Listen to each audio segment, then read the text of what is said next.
오늘 함께 은혜 받으실 하나님의 말씀은 구약성경 시편 65편 11절과 13절 그리고 오늘은 재직 임명 예배 같이 드려서 먼저 재직 임명 말씀도 함께 읽을 겁니다. 그러니까 디모데전서하고 우리 먼저 시편 65편 11절에서 13절 이스라엘 백성들이 하나님께 감사하는 기도입니다. 우리 함께 합독하시겠습니다.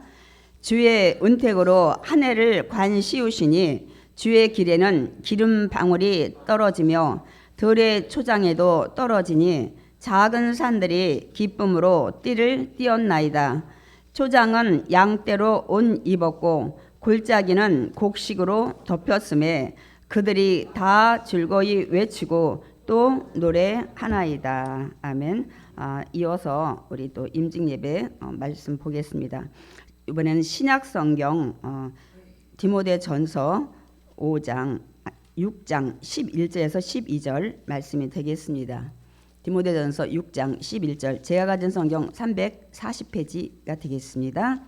우리 디모데전서 6장 11절 12절 함께 읽겠습니다. 오직 너 하나님의 사람아 이것들을 피하고 의와 경건과 믿음과 사랑과 인내와 온유를 따르며 믿음의 선한 싸움을 싸우라. 영생을 취하라. 이를 위하여 내가 부르심을 받았고 많은 증인 앞에서 선한 증언을 하였도다. 아멘. 함께 합독한 말씀 가지고 은혜를 나눌 텐데 오늘 설교 제목 함께 읽어보겠습니다. 구원해 주심에 감사, 주신 모든 것에 감사.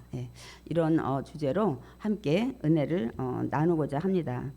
오늘은 정말 매우 감사한 날인 것 같아요. 오늘 우리가 한 해 동안 우리에게 주신 모든 것들 하나님께 감사하는 추수감사절 예배와 또 2024년 재직 임명 예배를 함께 드려지기 때문입니다. 교회 사정상 저녁에 또 다니엘 기도회도 있고 해서 이렇게 함께 드리게 됐습니다. 원래 임직 예배를 따로 드리는 것인데 여러분들이 양해 바랍니다. 저도 이제 지금 부담스러워요. 두 가지 설교를 이 짧은 시간 내에 다 소화를 해내야 되기 때문에 되도록 그래도 여러분 짧게 말씀을 드리려고 합니다.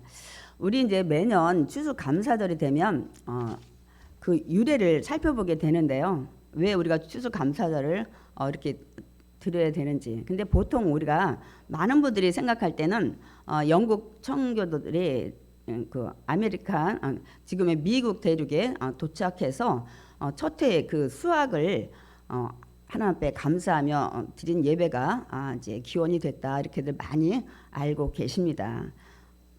그 얘기를 제가 드리면 많은 분들이 아니 미국에 도착한 청교도들 지금 우리가 쉽게 말하면 미국 사람들이 드리던 예배를 왜 우리 대한민국도 드려야 되냐 하고 또 반문을 하실 수 있습니다. 그런데 여러분 그 청교도들이 드린 예배 이전에 하나님께서 분명 이런 감사 당신이 예배가 아니라 제사였죠. 드리라고 말씀을 하고 있습니다. 그러니까 하나님께서 먼저 말씀을 하셨다는 사실입니다. 그래서 오늘 제가 출애굽기 23장 16절을 준비했습니다. 다 함께 우리 읽어보겠습니다. 맥추절을 지키라. 이는 내가 수고하여 밭에 뿌린 것의 첫 열매를 거둠이니라. 수장절을 지키라. 이는 내가 수고하여 이룬 것을 연말에 밭에서부터 거두어 저장함이니라. 잠깐 말씀을 좀 보겠습니다. 그러니까 내가 수고하여 밭에 뿌린 것의 첫 열매. 이제 보통 맥추절은 5, 6월 정도에 드리게 되는데 그때 이제 볼이 추수할 계절인데요. 어차피 수고하여 밭에 뿌린 것 첫 열매. 가을도 우리가 쌀도 사실은 첫 열매잖아요. 그거를 이제 그때 드리는 이 제사를 맥추절 지키라고 하나님 말씀하셨고, 두 번째는 내가 수고하여 이룬 것을 연말에 밭에서부터 거두어 저장함이니라. 그러니까 또 이 가을에 거두는 추수가 있잖아요. 그래서 이 추수감사절은 사실은 성경에서 이미 맥추절과 이 수장절을 합해 놓은 것입니다. 그러니까 사실은 1년 내에 주신 것들 귀한 열매를 하나 앞에 감사로 예배해드리라는 말씀입니다. 그렇기 때문에 이 추수감사절의 유래는 뭐 미국에서 드려진 청교도들의 첫 이 수확을 감사하는 예배가 기원이 아니라 이미 성경에 하나님께서 우리에게 명령한 말씀입니다. 그래서 우리가 그 부분을 우리가 확실히 알아야 됩니다. 그런데 이제 지금 우리가 이런 형식으로 드리는 이 추수감사절의 유래는 우리 서기 원래 20년에 그들이 청교도들이 그 아메리칸 대륙에 이들이 도착을 했어요. 그래서 그 다음에 1621년에 이들이 첫 수확을 감사 예배를 드린 것이 기원이 된 겁니다, 여러분. 그 뒤에 미국에서는 그들이 도착한 그 항구가 플리모스라는 그런 항구예요. 근데 이 명칭은 영국에서 떠날 때 그 지명입니다. 그걸 갖다가 그대로 이 아메리칸 대륙 거기에 이름을 붙인 거예요. 그들이 사실은 역사적으로 볼 때 그들은 먼저 이 아메리칸 대륙에 오지 않았어요. 네덜란드에 이들이 신앙의 자유를 찾아서 갔는데 거기에 신앙 생활을 들여다보니까 자기들이 원하는 정말 하나님 말씀 안에 사는 이런 것들이 이제 아닌 것 같아서 그들이 다시 출발해서 이렇게 항해를 하다가 신대륙을 발견한 것이 지금의 미국 대륙입니다. 그래서 이들이 좀 거쳐서 이제 오게 된 거죠. 그런데 그 플리머스 행정관이 1623년에는 이 추수감사들을 공식으로 드리라고 선언을 했습니다. 그 다음에 1789년엔 미국의 그 초대 대통령 조지 워싱턴이 물론 청교도 출신이죠. 아예 국가 기념일로 제정을 한 거야. 지금 말하면 우리가 공휴일된 거죠. 그래서 복음이 전파되는 곳마다 이렇게 추수감사들을 11월 첫째 주에도 드리고 셋째 주에도 드리고 조금 그건 자율적으로 하고 있습니다.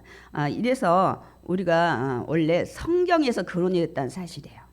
요거를 모르면 미국 사람 드리는 걸 왜 우리 굳이 이렇게 형식을 갖춰야 되냐고 이렇게 또 질문하시는 분들이 있는데 먼저 구약에 하나님께서 말씀하셨고 초대교회 신약에서는 어떻게 드려든지 성경에 많이 나와 있지 않습니다. 그런데 현대에 우리가 이렇게 미국에서 드린 청교도들도 아마 성경을 근거로 예배를 드렸을 거예요. 그래서 우리가 이렇게 추수감사들을 하긴 뭐 매년 감사를 드리고 매일 감사를 드려야 되는데 특별한 날을 그나마 지정해서라도 우리가 감사를 드리는 것입니다. 사실 우리는 지금 농사 짓는 분이 많지 않아요. 그래서 나라에도 위기죠. 이런 식량 대란이 일어났을 때 농토도 많이 줄어가고 자꾸 개간을 하고 다른 것들이 들어오니까 또 농사 짓는 양도 부족하고 근데 뭐 사실 소비는 많이 안 되니까 지금 충분히 우리가 먹고 살긴 하지만 어쨌든 그런 부분도 없지 않아 있습니다. 농사를 짓지 않는 분이 이제 많이 있다 보니까 원래 그 추수한 것을 감사하는 그런 의미에서는 좀 벗어나지만 우리는 지금 농사 짓는 분보다 직장 다니시는 분이 더 많아요. 사업하시는 분들도 계시고 그런데 우리는 그러면 한 해 먹을 것, 입을 것, 마실 것을 주신 하나님께 감사를 해야 합니다. 그러니까 여러분 직장 주셔서 먹을 것, 입을 것 여러분이 얻게 된 거 감사를 하셔야 돼요. 사업을 해서도 마찬가지고 그러니까 이제 우리가 우리에게 주신 모든 것에 감사를 해야 돼요. 더구나 성경에는 이 주셨다고 해서 그때만 감사하는 게 아니라 범사에 그러니까 이 범사라는 것은 좋은 일이 있을 때 좋지 않은 일이 있을 때도 감사를 해야 된다고 말씀하고 있습니다. 그래서 우리가 주신 모든 것에 감사하고 또 모든 범사에 감사하는 것이 하나님의 뜻이기 때문에 우리는 늘 감사를 해야 됩니다. 성경에 찬양하라, 감사하라 굉장히 많이 나와 있습니다, 여러분. 있습니다. 범사에 감사하라. 이것이 그리스도 예수 안에서 너희를 향하신 하나님의 뜻이니라. 예, 범사에 좋은 일이 있든 그렇지 않은 상황에서도 감사하라. 이것이 그리스도 예수 안에서 너희를 향하신 하나님의 뜻이니라. 우리가 저 말씀도 참 받아들이기 쉽지 않아요. 제가 좀 있으면 설명을 드릴 건데 저거와 원수를 사랑하라 이런 말씀이 우리 평범한 성도의 입장에서는 참 받아들이기 순종하기 힘든 말씀이지만 왜 범사에 감사 감사하라고 하는 것을 우리가 할 수 있는지를 제가 좀 이따가 말씀을 드릴 겁니다. 지금 말씀 드릴까요? 안 좋은 일인데 어떻게 감사하냐. 우리는 천국과 지옥이 분명히 있는데 천국 갈 수 있는 은혜를 주셨기 때문에 현재의 어려움은 천국에 비하면 아무것도 아니기 때문에 이미 여러분에게는 큰 구원이라는 정말 세상에 어떤 것으로 살 수 없는 은혜를 주셨기 때문에 이런 일들에 일입하지 않고 여러분 감사라고 말씀하신 겁니다. 그 큰 은혜. 이 땅에서는 잘 먹든 잘 살든 못 먹고 뭐 못 배우든 뭐 가난하든 뭐 여러 가지 어려운 상황이 있어도 우리는 이 땅의 삶이 다 마감이 돼요. 그러나 우리는 천국과 지옥이 있기 때문에 우리가 예수 믿고 구원받은 자는 천국에 가게 되기 때문에 그곳에는 여러분이 지금 고난이다 역경이다 하는 것들이 없어요. 그곳에는 아픈 게 없어요. 억울해서 애통하는 것도 슬퍼서 곡하는 것도 여러분 죽음도 없는 곳을 이미 여러분에게는 선물로 주셨기 때문에 지금 이 세상에서 사는 정말 길어야 100년 전후의 삶에 여러분이 너무 힘들어 하시지 마시기 바랍니다. 그래도 목사님 나는 이해가 안 가요. 받아들일 수 없어요 할 때 제가 이제 좀 이따가 좀 말씀을 더 덧붙여서 드릴 것입니다. 그래서 범사에 감사하라 해서 제가 몇 가지만 짧게 준비를 했습니다. 그러니까 우리는 보통 감사가 평범하게 할 땐 뭐뭐 해주신 것에 대한 감사, 시험을 잘 보게 해준 거에 대한 감사, 너 뭐 직장에 들어가게 해주신 거 감사, 승진하게 해서 감사, 집을 장만해서 감사, 뭐 이런 것들 이 해주신 것에 대한 감사를 사람들이 참 많이 합니다. 근데 이제 어떤 사람들은 왜 하나님께 감사를 해야 되느냐. 저도 사실은 그렇게 생각한 적이 있었습니다. 신학교 다닐 때인데 우리 동기가 카세트가 생겼어요. 옛날이니까 25년 6년 전이니까 이것 주신 것도 하나님이 주셨다고 저것도 하나님이 주셨다고. 아니 남편이 사줬다는데 그 얘기가 너무 마음에 거슬리는 거예요. 아니 남편이 줬는데 매일 다 하나님이 주셨고 하나님 감사래. 그래가지고 제가 좀 거부감이 느껴지더라고요. 그게 받아들여지지가 않더라고. 제가 그랬었습니다. 그러니까 보통 사람들이 왜 감사를 하나님한테 하냐고 이렇게 묻습니다, 여러분. 주신 것이 다 하나님이 주셨으니까 하고 이렇게 얘기하면 그 물었던 사람이 시큰둥해해요. 별로 그 대답을 만족해하지 않습니다. 제가 한 가지 예를 들어보겠습니다. 돈 잘 버는 남편이 있었어요. 근데 어느 날 이 남편이 아내에게 이렇게 불만을 토로하는 거예요. 아니 여보, 돈은 내가 버는데 당신은 왜 하나님께 감사를 하냐. 아내가 뭐라고 했을까요? 아니 돈 내가 버는데 왜 하나님께 감사해? 나한텐 감사 안 하고? 아내가 이렇게 얘기를 이제 했습니다. 물론 당신께도 감사하죠. 그러나 하나님께서 당신처럼 훌륭한 남편 줘서 감사하고 이렇게 해서 돈 잘 버는 남편을 주셨기에 내가 먼저 하나님께 감사를 하는 거죠 하고 얘기를 했다고 합니다. 여러분 어떻게 이 감사 얘기가 만족하시나요? 제가 말씀을 준비하면서 이 예를 어디서 제가 들었어요. 그래서 이거를 하면서 제가 약간 뭐랄까 미흡한 것 같다는 생각이 들었어요. 왜 그럴까요? 물론 아내의 말이 틀리진 않습니다. 이제 선후가 있어요. 그러니까 두 가지가 다 병행이 되면 정말 아름다운 감사가 되고 하나님 역시 그 감사를 더 기뻐하실 것 같습니다. 그러니까 이렇게 하는 거죠. 당신께도 감사, 돈 많이 벌어다 줘서 감사. 근데 하나님께는 더 감사 이렇게 하시면 돼요. 왜? 돈 잘 버는 남편 주셨으니까. 얼마든지 그렇게 두 가지가 병행될 때 정말 아름다운 감사가 될 줄 믿습니다. 아멘. 두 번째로는 이럴 때도 감사를 해야 돼. 범사라고 했으니까 내가 기대한 만큼 이루어지지 않았을 때도 감사를 해야 돼요. 내가 생각한 만큼 기대한 만큼 이루어지지 않는데 왜 감사를 어떻게 내가 하지? 충분히 감사할 수 있어요. 이 정도라도 이루어지신 것에 대한 감사. 하나님께서 앞으로 더 주실 것을 믿고 감사. 감사 얼마든지 할 수 있습니다, 여러분. 근데 이 정도는 우리가 감사할 수 있어요. 근데 이때 감사하기가 굉장히 힘듭니다. 생각지 않은 일이 발생했을 때, 그러니까 제가 얘기한 생각지 않은 일이면 우리가 살면서 우리가 안 좋은 일이라고 얘기를 하죠. 그런 일이 생겼을 때 정말 감사하기 힘듭니다. 그런데 하나님께서는 범사에 감사하라고 있잖아요. 그 범사에는 안 좋은 일도 해당이 된다고 제가 말씀을 드렸습니다, 여러분. 그러니까 좋은 일, 좋지 않은 일 감사하라고 했기에 순종을 해야 되는데 이때는 어떻게 감사를 해야 됩니까? 이 정도로 끝났으니 감사하다. 또 하나는 더 큰 어려움이 생기지 않게 막아주셨기에 감사하다. 근데 하나 예외가 있어요. 여러분들이 궁금한 게, 교통사고로 남편이 돌아가시든 아빠가 돌아가셨어요. 엄마가 어디 놀러 갔다가 뭐 물에 빠져서 뭐 돌아가셨어요. 자녀가 어떤 사고로 죽었어요. 이때 어떻게 감사를 하나요? 그냥 이 정도로 감사? 아니 죽었는데 무슨 감사야. 참 정말 하기 힘들어요. 그때 감사는 우리가 어떻게 해야 되냐면, 하나님이 내 남편 먼저 불러가셨군요. 이 땅에서 너무 힘들게 어렵고 살던 남편의 수고를 멈추게 하셨으니 주님 분명한 뜻이 있을 줄 믿습니다. 감사. 근데 왜 그 감사를 해야 되냐면, 남편이 본인 목숨만 잃었으면 우리가 감사를 정말 하기 쉽지 않은데, 우리 남편이 무슨 다른 자기가 뭐 기계를 잘못 작동했던지 뭐해서 수많은 사람하고 함께 생명을 잃었을 때 남편의 잘못으로, 그런 경우 많이 있죠.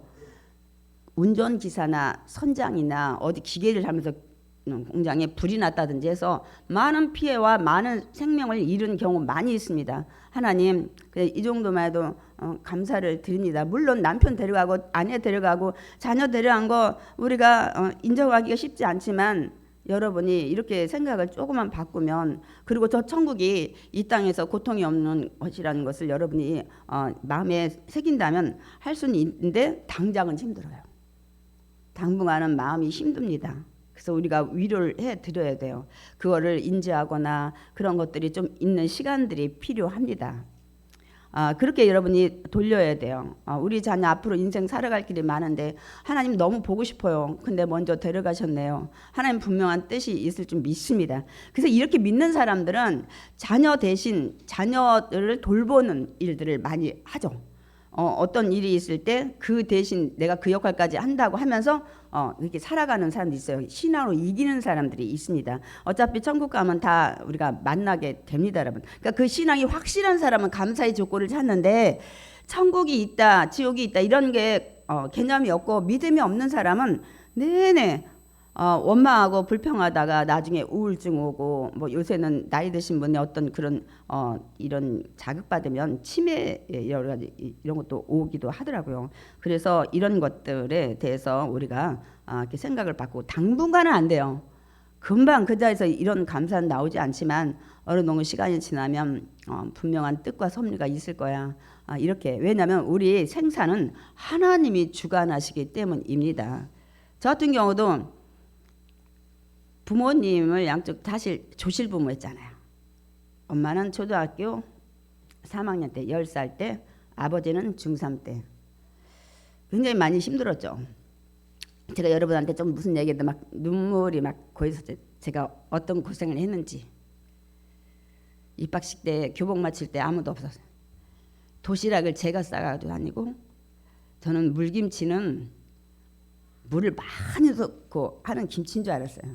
그래서 열무를 조금 이렇게 잘라서 넣고 담아서 이렇게 둥둥 뜨니까 몇 번 건져보니까 다 물이더라고요. 제 고생한 거 생각하면 학기 초에 엄마 없는 사람 손들어. 너무너무 힘들었어요. 1년 내 지내는 이런 것들이. 그때는 원망도스럽고 많이 힘들었어요. 또 장성에서는 뭐 언니 집 오빠 집들 전전하고, 네 집은 어디야? 너는 말마다 이사 다녀. 이런 것들이 굉장히 많이 힘들게 했지만 지금은 감사를 해요. 왜? 많은 어려움을 겪었기 때문에 그 힘든 상황들에 그 사람들의 동병상련을 할 수 있는 거예요. 정말 진심으로 그들의 심정을 헤아릴 수 있는 거예요. 그 어려울 때, 그 어렸을 때 그런 이 청소년들 사춘기 때 가난의 어려움 이런 것들에 굉장히 제가 사역을 하는데 약 재료가 되고 있습니다. 제가 그런 경험이 없었다면 제가 여러분들한테 그냥 아이고요 뭐 될 거예요 뭐 어떻게 보면 가식이 되지 않았을까 50%는 그런데 지금 생각해 보니까 그것이 감사로 저는 이제 바꿔 주셔서 많은 사람들의 영혼을 더 사랑할 수 있는 그런 약 재료가 되게 하셔서 또 감사를 하더라고요. 저도 또 많이 성숙하게 해진 또 계기가 되기도 하고요. 그렇기 때문에 우리가 이 감사를 하나님 말씀에 비춰서 돌리면 당장은 아니더라도 나중에 감사로 돌릴 수 있는 충분한 여건과 여러분의 믿음이 될 줄 믿습니다. 아멘. 그런데 오늘 진짜 빠지지 않고 해야 될 감사가 있어요. 여러 가지 감사가 있어요. 지금도 여러 가지 제가 몇 가지만 나눴는데 시간이 짧아서 그러나 늘 해야 되는 감사 있어요. 그리고 꼭 빠뜨리지 말고 해야 되는 감사가 있습니다. 그 감사가 무엇일까요, 여러분? 무엇인 것 같아요? 그 감사는 날 구원해 주신 은혜에 하나님께 감사하는 것입니다, 여러분. 아멘이십니까? 이거를 많이들 잊으셔요. 시편 49편 7절에서 8절 함께 읽어보겠습니다.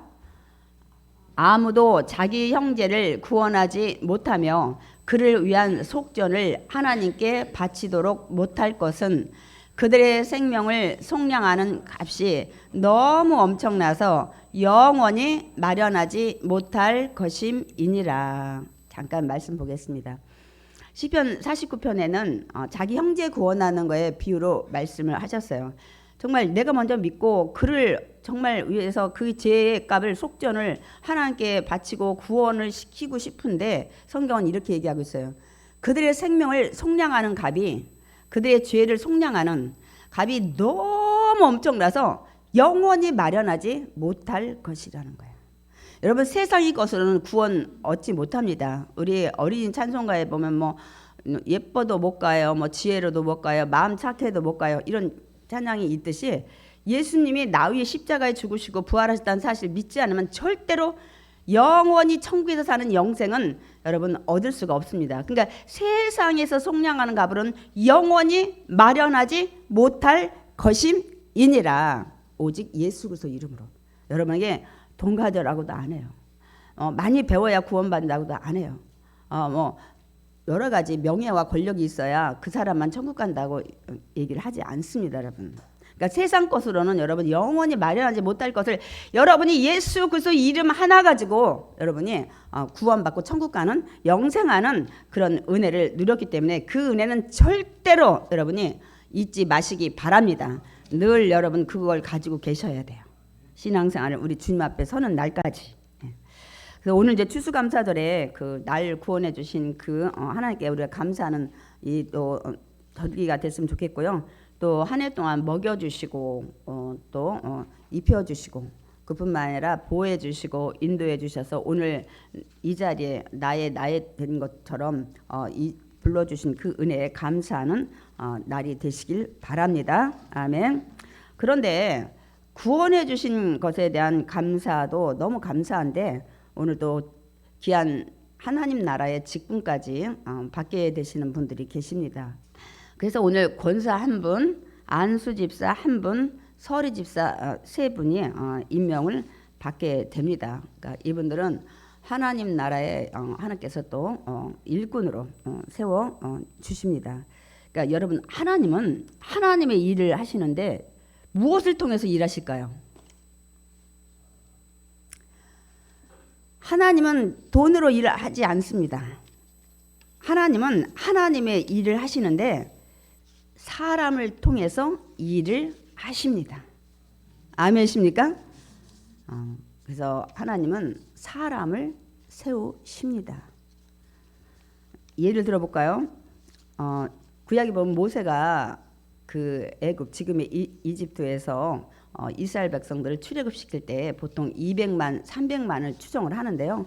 이들을 데리고 시내 광야를 하면서 가나안 땅에 들어가기 전까지 얼마나 이들을 데리고 많이 힘들었는지 몰라요.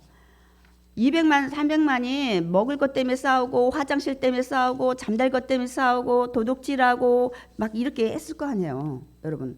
아니 10,000명만 모아놓고 화장실 한 개라 해도 여러분 싸울 판인데,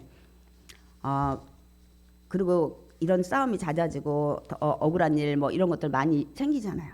그 재판을 모세가 하루 종일 하는 거야. 아주 사람이 줄을 쓴 거야. 그때 그 장인 이드로가 그 모습을 옆에서 보면서 이렇게 얘기하는, 자네 하루 종일 재판만 할 것인가? 그러면서 지혜를 줘요. 사람을 세워라. 일꾼을 세워서 작은 재판은 그들한테 맡기고 정말 중요한 재판은 자녀한테 오게 해서 재판을 받게 하라고 지혜를 줍니다, 여러분. 그래서 그때부터 이 사람을 그 당시에는 1000부장, 100부장, 50부장, 10부장을 세우게 됩니다. 근데 이 대한민국에 보니까 10부장, 10장 이런 것들이, 저희 아버지가 그 철도 쪽에서도 좀 일을 하셨는데 그때 10부장, 10장 이런 얘기를 하시더라고. 저는 성경을 읽기 전에 먼저 그걸 들었는데 아마 여기에서 이 얘기가 나오지 않았을까 그런 생각을 하게 됩니다. 그래서 구약 시대 때도 이렇게 모세가 너무나 많은 사람들의 그 재판을 하루 종일 감당하기 힘들 때 일꾼들을 세우셨어요. 근데 신약에도 일꾼 세우는 것을 우리가 볼 수가 있습니다. 우리가 초대교회가 막 세워지고 이제 믿는 사람들이 날마다 많아졌죠. 베드로 막 기적을 베풀고 막 이런 것들 병자 고치고 하니까 믿는 사람이 많아졌는데, 그래서 이제 사도들이 그 말씀 사역도 하랴, 또 그들이 초대교회 때 막 많은 사람이 모이니까 먹일 것도 먹여야 되고 어려운 사람 구제도 해야 되고 이런 너무너무 정신이 하나도 없는 거예요. 그런 와중에 정말 일이 하나 터졌어요. 이 헬라파 유대인들, 그러니까 헬라 지역에서 헬라에서 했던 유대인들 디아스포라 중에 돌아온 이들 과부들이 구제에 빠뜨려지는 일이 생긴 거야. 그러니까 그들이 막 원망을 하는 거야. 우리를 천대 여기냐 막 이렇게 하면서 이런 일이 또 생긴 거예요. 그래서 그때 12사도가 안 되겠다. 그래서 믿는 모든 자들, 그러니까 예수님의 제자된 자들을 다 모아놓고 이제 불러다가 말을 이제 합니다. 그 말씀이 사도행전 6장 2절에서 4절입니다. 우리 함께 읽어보겠습니다. 우리가 하나님의 말씀을 제쳐놓고 접대를 일삼는 것이 마땅하지 아니하니 형제들아 너희 가운데서 성령과 지혜가 충만하여 칭찬받는 사람 7을 택하라. 우리가 이 일을 그들에게 맡기고 우리는 오로지 기도하는 일과 말씀 사역에 힘쓰리라. 잠깐 말씀 보겠습니다. 이 사도들이 하나님 말씀도 전파해야 되고 또 접대도 해야 되고 막 이러다 보니까 이렇게 이제 문제들이 생기고 하니까 믿음의 형제들을 불러놓고 얘기를 합니다.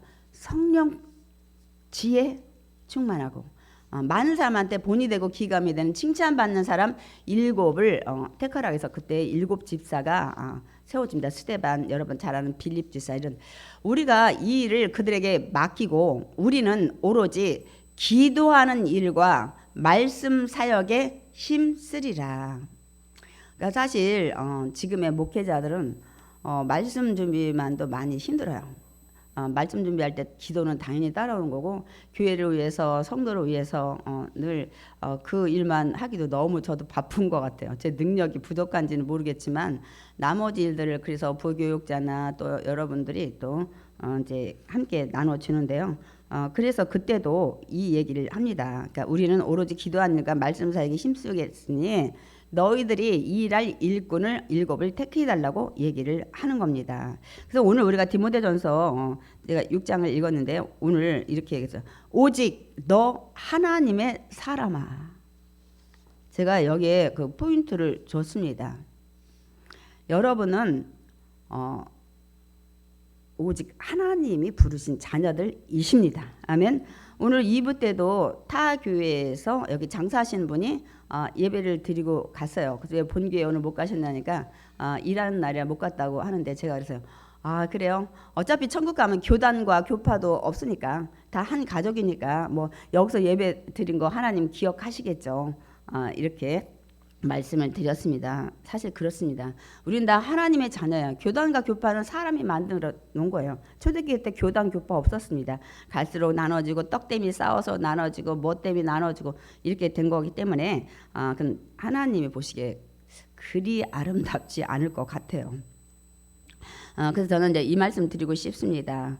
오직 너 하나님의 사람아, 우리는 하나님의 사람이니까 여러분이 오늘 재직 임명을 받으시는 분들은 우리들 순복의 일꾼이 아니라 정말 하나님 나라의 일꾼이 되시기를 원합니다. 아멘. 일꾼이 되시기 바랍니다. 무슨 일을 해도 주님께 하듯이라고 했어요. 뭐 저 때문에 할 필요도 없고 우리 교회를 위해서는 2차적인 거예요. 먼저는 하나님 나라에 하나님을 위해서 받은 은혜 위해서 우리가 여러분이 반드시 일을 하시는 마음 자세가 되시길 바랍니다. 사람들은 직분을 받으면 부담부터 가져요. 제가 그냥 현실적으로 얘기를 드리겠어요. 이제 직급이 높아질수록 사실 불신자들도 그런 게 유튜버에 많이 있어서 많이들 알고 계시더라고. 직분 받으려면 뭐 얼마를 헌금해야 된다며 뭐 어쩌다며 이런 얘기들이 이제 불신자들도 유튜버에 하도 비판하는 글들이 많이 올라오다 보니까 많이들 아시는데 물론 감사 헌금이 있어요. 그런데 저는 제가 여의도에서 사역을 하면서 많이 느꼈고 저희 언니들 뭐 다 권사님이시고 형부 중에서는 2분이 장모님이었고 2분이 안수 집사로 계셔요. 지금 현재 또 2분은 여의도에 봉사를 하고 계십니다. 작년까지 추수감사절 때 왔는데 오늘은 저희 오빠하고 언니가 대표로 오셨어요. 그런데 제가 그런 걸 많이 봤어요. 그 교구 상황에 따라 큰 형부, 둘째 형부, 셋째 형부, 넷째 형부 있는데 이게 막 두서가 없이 먼저 막내 형부가 장로가 되고 그 교구 상황이 또 그렇게 됐으니까 이렇게 추대를 해서 받고 또 어떤 형부는 받고 싶은데 경제적인 여력이 없어서 못 받고 어떤 형부는 있어도 안 받고 막 이런 것들이 그래서 형제들 만나면 사실 어떤 예배나 뭐 드리면 그래도 장로님이 기도를 해야 되는데 제일 막내 동서가 기도하고 뭐 이런 일들이 여러분 생기니까 제가 볼 때는 별로 좋아 보이지 않았어요. 그리고 돈 있어야 받느니 이게 현실적인 문제라 오늘 여기 믿지 않는 분도 와 계시지만은 그거는 여러분들이 혹여나 유튜브나 이런 데서 볼 때 오해하지 마시라고. 저는 그래서 제가 개척하면서 세우는 것이 있어요. 신방 갔을 때 감사하는 거마비 절대 저한테 하는 건 안 받고 제가 하나님한테 드리라고 돌려보내고 또 하나 제가 제정한 것은 그런 것들을 보고 느낀 게 뭐냐면 재직 때 금액을 안 정해요. 자유롭게 하라고 제가 말씀을 드렸어요. 2분들한테 먼저 위에 직분을 더 받는 분들한테 그 대신 감사헌금은 해라. 제가 딱 정해준 게 있어. 10만 원은 해라. 제가 교회 여기 이전할 때 제가 장현동 그 시청 뒤에서 올 때 제가 성도들이 부담 가질까봐 교회 옮기는 건 아무도 부담 갖지 말아라. 저희 2 부부가 다 감당하겠다고 하고 정말 저희가 대출을 한 4억 5억 이렇게 막 이것저것 막 퇴직금하고 끌어다가 기회를 했어요. 근데 이제 2분이 자그마하게 심어주신 분들은 있긴 있었는데 제가 아주 아무것도 못하겠는데 이게 나중에 보니까 잘한 게 아니더라고. 조금씩은 감사헌금을 심어서 자기도 하나님 나라에 기여를 하게끔 해서 축복받게 해야 되는데 저는 그게 잘한 줄 알았어요. 제가 여기도 얘기했잖아요. 거마비 못 받게 저 주지 마세요. 저는 먹고 살만합니다. 얘기했는데 앞에 교구장들 나쁜 놈, 뒤에 오시는 분들 남자 목사님들 어려운 분 많아요. 책값도 필요하고 그런데 야 이게 지금 혼자 잘난 척해서는 되는 게 아니라는 걸 제가 깨달은 것처럼 여기도 마찬가지예요. 그래서 제가 감사헌금을 안 하면 자기 직분에 대한 감사가 없는 거예요. 뭐 감사헌금 안 한다고 감사하는 마음이 없다는 게 아니고 그래서 책임감은 가져야 되겠다 싶어서 제가 아주 선을 그었어요. 그 정도만 하시오. 이렇게 물론 서리 집사님들한테는 얘기는 안 했어요.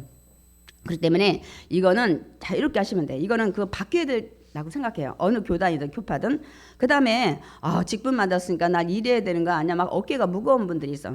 내가 할 수 있는 일 하시면 돼. 뭐 휴지를 집든 뭐 주방에 봉사할 수 있는 능력이 되면 하시고 뭐 또 다른 것들을 하시고 그리고 또 안 되면 나는 이것도 저것도 건강이 안 돼. 그러면 안녕하세요. 어서 오세요. 왜 웃는 것도 못해요? 아니면 위로할 수 있는 말도 하시죠. 이것도 얼마나 여러분 큰 역할인지 아십니까? 하시면 돼요. 저희가 코로나 이후에 헌신 예배를 안 드렸는데 이건 다 우리에게 해당이 되는 얘기입니다, 여러분. 그렇기 때문에 우리가 이런 일에 부담을 절대 갖지 마세요. 그리고 직분을 가지면 사실 이런 부담보다 더 유익한 게 많아요. 뭔 것 같아요? 제가 오늘 우리 주집사님 말씀 잠깐 더 드렸는데 하나님 나라에 대한 소속감을 갖게 돼.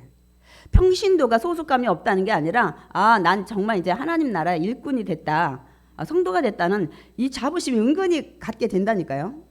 제가 서리 집사 받을 때 여의도에서 제가 30대 초반에 받았는데 우리가 그 구역에 한 서너 명이 받았어요. 다 30대 초반이었기 때문에 그날 너무 좋아서 막 여의도에 거기를 왔다 갔다 두 부부들이 막 다 그렇게 했어요. 때가 되면 받으셔야 돼. 저희가 결혼해가지고 제가 막 입덧하고 힘들어서 주변 교회를 다녔더니 옛날에는 작은 교회 가면 목사님들이 못 가게 딱 막아. 차 한 잔 마시고 가세요. 막 지금 그렇게 했다는 성도도 안 오는데 그래서 이제 한참 그 목사님 막아가지고 얘기를 하다가 교회 단지 얼마 됐냐서 얼마 됐냐니까 그럼 집사님이세요? 그래서 내가 저희 둘이가 아닌데요. 아니 지금까지 뭐 했냐고 혼났어요. 그럼 잡사냐고 그러더라고요. 제가 그런 거 생각이 나는데 때가 되면 또 하나님이 이렇게 또 세우시면 여러분 순종하는 것도 있어야 돼요. 또 믿음이 성장해요. 아무래도 직분 가지면 더 기도하게 돼. 우리 권사님들 자리 지키시는 거 봐. 예배 절대 안 빠지셔. 근데 안수 집사님들은 안수까지 받았는데 그렇지 못하는 또 상황이 있는 분도 없잖아. 있긴 하지만 더 기도하고 더 말씀 보고 더 예배에 참여하게 돼. 그러니까 당연히 삶의 축복이 더 넘치게 됩니다. 그러니까 믿음으로 살려고 노력하고 인내하고 헌신하게 되니까 당연히 축복은 그냥 뒤따라서 오게 되는 것입니다. 여러분이 억지라도 저도 목사지만 아이고 뭐 힘들다 해도 아이고 내가 목사니까 누가 그러잖아요. 그 얘기 했다고 하잖아요. 나는 누구 미워서 안 가고 누구 어째서 안 가고 누가 뭐냐. 나중에 그 사람은 이렇게 봐야 되고 저 사람은 나중에는 이 핑계 저 핑계 대고 교회를 안 간다 그러니까 그 어머니 권사가 너는 그 교회 담임 목사라 가야 돼. 그렇게 얘기를 했다는데 그것도 무시 못해요. 자기를 세우는 이런 거 있잖아요. 남자들 예비군 훈련 가가지고 예비군 훈련 복 입었을 때는 아무데나 막 그냥 막 소변도 넣고 하는데 딱 또 양복 입고 그렇게 할 수 없잖아요. 이런 거와 마찬가지로 여러분에게 더 신앙이 성숙하게 합니다. 그러니까 오늘 그 본문에 보면 하나님의 사람은 뭐라고 했어요? 디모데전서 6장 11절 12절에 의와 경건과 믿음과 사랑과 인내와 온유를 따르며 믿음의 선한 싸움을 싸우라. 영생을 취하라. 이를 위하여 내가 부르심을 받았고 이 말씀은 사실 직분자뿐만이 아닙니다, 여러분. 모든 믿는 사람 하나님의 자녀에게 하시는 말씀입니다. 오늘 그래서 제가 직분자들한테 어떠한 자격과 어떠한 태도를 해야 되는지 제가 말씀을 드리려고 했는데 시간상 그리고 지금 직분 받는 날은 정신이 없어서 제가 그런 말씀을 해도 여러분이 귀에 들어오지도 않아. 지금 붕 떠가지고. 그래서 제가 디모데 전후서를 나갈 때 그때 자세하게 여러분 말씀을 드리려고 합니다, 여러분. 근데 이건 있어야 돼요. 사람은 태어나면 계속 성장을 하게 돼요. 우리 어제 간증들 할 때 참 성장하는데 많은 어려움이 있고 또 외소증도 있고 또 그런 분들이 가끔 있습니다. 참 마음이 아프죠. 근데 보통은 자라서 학교를 가요. 뭐 초중학교, 중학교, 뭐 고등학교, 대학을 가지만 또 직장도 생활을 하게 돼요. 그리고 직장 얻다 보면 또 안정되면 결혼도 하게 되고 자녀도 낳게 되는 것이 인간이 성장해가는 과정입니다, 여러분. 근데 식물도 마찬가지죠. 처음에는 싹이 나고 잎이 나고 성장해서 열매를 맺는 것처럼 우리 신앙도 마찬가지로 성장을 해야 합니다. 아멘. 멈춰 있으면 안 돼요. 그러니까 신앙이 성장해야 여러분 기쁨이 있어요. 막 예배가 막 사모되고 막 기쁘고 은혜가 되고 그리고 신앙이 성장해야 어려움이 왔을 때도 마찬가지로 이겨낼 수가 있어요. 그러나 신앙이 성장을 안 하면 물이 고여 있으면 썩는 것처럼 그 자리에 머물러 있게 되면 여러분 기쁨이 없어요. 성장이 안 되면 기쁨이 없어요. 기쁨이 없다 보니까 어려움이 오면 충분히 옛날에는 이길 수 있는 어려움도 원망 불평하고 하나님 이게 오지 않아요. 기도도 안 하고 이렇게 됩니다, 여러분. 그러다 보면 큰 아픔 그런 것들을 고통을 겪게 된다는 사실입니다. 믿음의 선진들을 보면 항상 고난의 시절들이 있었어요. 아픔의 시절이 있었는데 넉넉히 이기고 나는 신앙이 성장하는 것을 볼 수가 있습니다. 그래서 제가 지금 시간상 뭐 질적으로 성장, 양적으로 성장 이런 거는 이제 제가 부연 설명을 드리지 않겠습니다. 오늘 그 재직으로 임명하시는 분들의 첫 번째 목표는 이렇게 가지셔야 돼. 첫 번째, 자신의 신앙의 성장에 목표를 두셔야 돼. 두 번째, 오늘 재직 임명을 하시는 분들은 두 번째는 영혼, 여러분 구원에 대해 생명 구원에 목표를 두셔야 돼. 세 번째는 영혼 사랑에 두시기 바랍니다. 신앙이 성장해야 전도도 하고 영혼도 사랑하고 여러분 이렇게 할 것이 아니니까. 근데 여기 재직 받지 않는 분도 마찬가지야. 동일하게 이런 것을 목표로 두고 신앙생활을 하시면 하늘에서 귀한 면류관이 있을 줄 믿습니다. 근데 교회에서 문제를 일으킨 사람이 평신도일까요? 초신자일까요? 직분자일까요? 직분자 여러분. 초신자나 평신도는 우리가 어떤 실수나 문제 일으켜도 믿음이 없어서 그러고 그때는 그럴 수 있다고 하는데 직분자들은 여러분 성도들이 여러분 그거를 용인 안 합니다, 여러분. 권사가 뭐 그래, 뭐 장로가 그래, 뭐 저도 해당이 되지, 목사가 그래, 뭐 안수집사까지 됐으면서 뭐 그래 이렇게 하신단 말이에요. 그래서 문제가 되고 시험거리가 돼. 밑에 성도는 이해를 해요. 초신자니까 교회 안 나왔으니까 평신도니까. 근데 여러분 직분자는 본이 되고 기감이 되고 여러분들이 이렇게 하셔야 돼요, 여러분. 제가 부탁합니다. 한 가지는 부탁할게요. 성도들을 시험 들게 하는 일이 있다면 추진 안 하셔도 돼요. 안 하셔도 됩니다. 이거는 재직 임명 받으시는 분만이 아니라 오늘 미리 받으신 분도 마찬가지 동일한 제가 부탁입니다. 우리 모두는 항상 어떻게 해요?